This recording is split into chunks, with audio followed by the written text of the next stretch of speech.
Direct language teaching মেথডটা আসলে হচ্ছে যে একটা বিদেশি ভাষা বা একটা ফরেন ল্যাঙ্গুয়েজকে আমরা কিভাবে বিভিন্ন উপকরণ দেখিয়ে বিভিন্ন রিয়েল লাইফ সিচুয়েশনের সাথে রিলেশনটা করে উইদাউট মেকিং ট্রান্সলেশন আমরা এটা কি করতে পারি, অ্যাকোয়ার করতে পারি।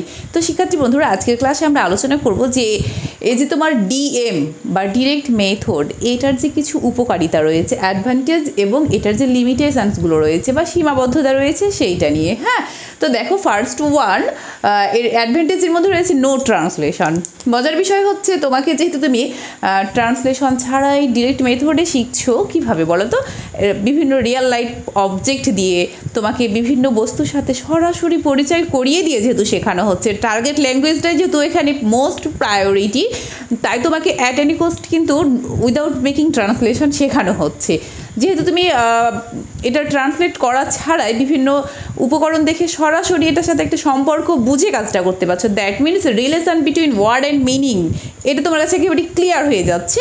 সো এটা একটা গ্রেট অ্যাডভান্টেজ যে নো ট্রান্সলেশন। হ্যাঁ, সেকেন্ড ওয়ান দেখো, ভোকাবুলারি ইন রিয়ালিয়া।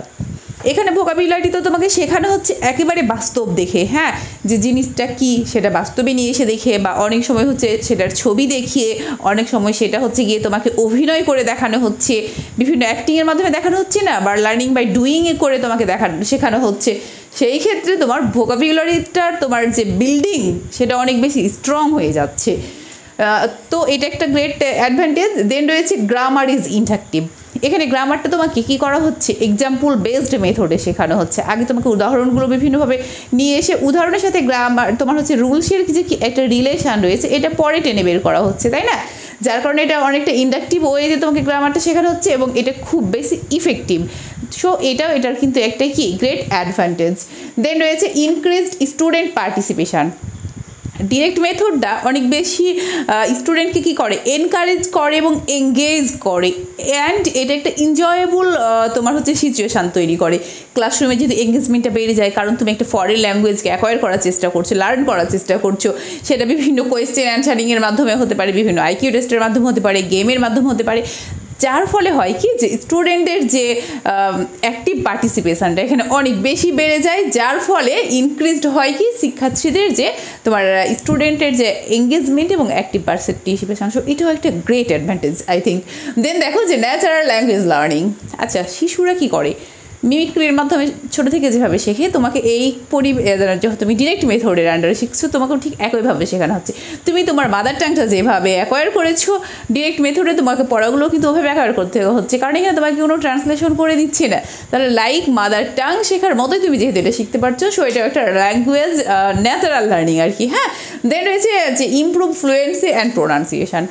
এইখানে যেহেতু মোস্ট প্রায়োরিটি কিসের বলো তো, not reading and writing but listening and speaking. যেহেতু এখানে লিসেনিং স্পিকিংয়ের প্রায়োরিটি অনেক বেশি, কারণ তোমার বলার প্রায়োরিটিটাই মোস্ট, অ্যান্ড বলতে গেলে তো তোমাকে আগে শুনতে হবে, আন্ডারস্ট্যান্ড করতে হবে, দেন বলতে হবে, তাই না?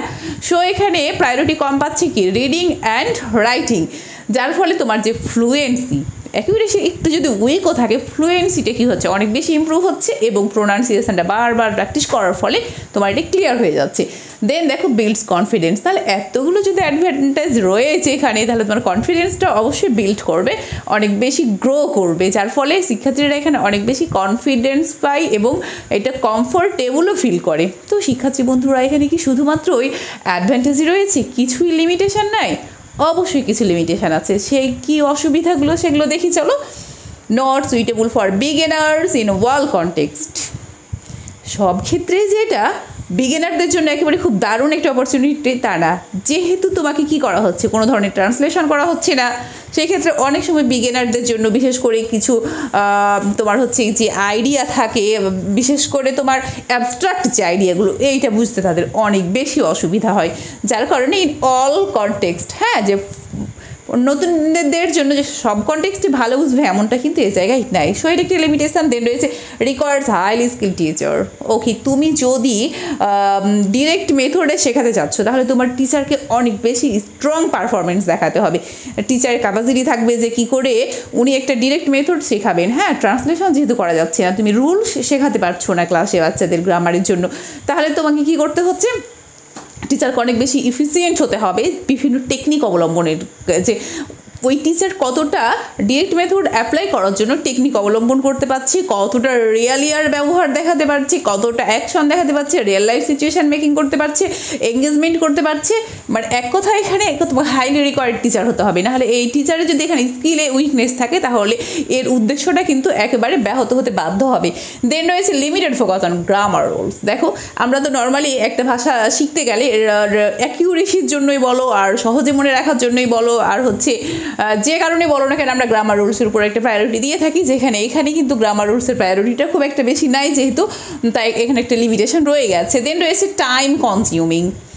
ওকে, তুমি যখন ট্রান্সলেশন করাতে পারছো না ক্লাসে, তুমি যখন গ্রামারের নিয়ম শেখাতে পারছো না, তুমি একদম বাস্তব উদাহরণের মাধ্যমে ক্লাসে শেখাচ্ছ, তুমি বিভিন্ন রিয়ালি অবজেক্ট করে তুমি হচ্ছে ওয়ার্ডের সাথে মিনিংয়ের যে রিলেশন সেটা বাস্তবে দেখিয়ে দিচ্ছ, সেই ক্ষেত্রে তোমার একটা গ্রেট টাইমের এখানে প্রয়োজন, মানে হিউজ টাইমের আর কি যাকে বলে আমরা।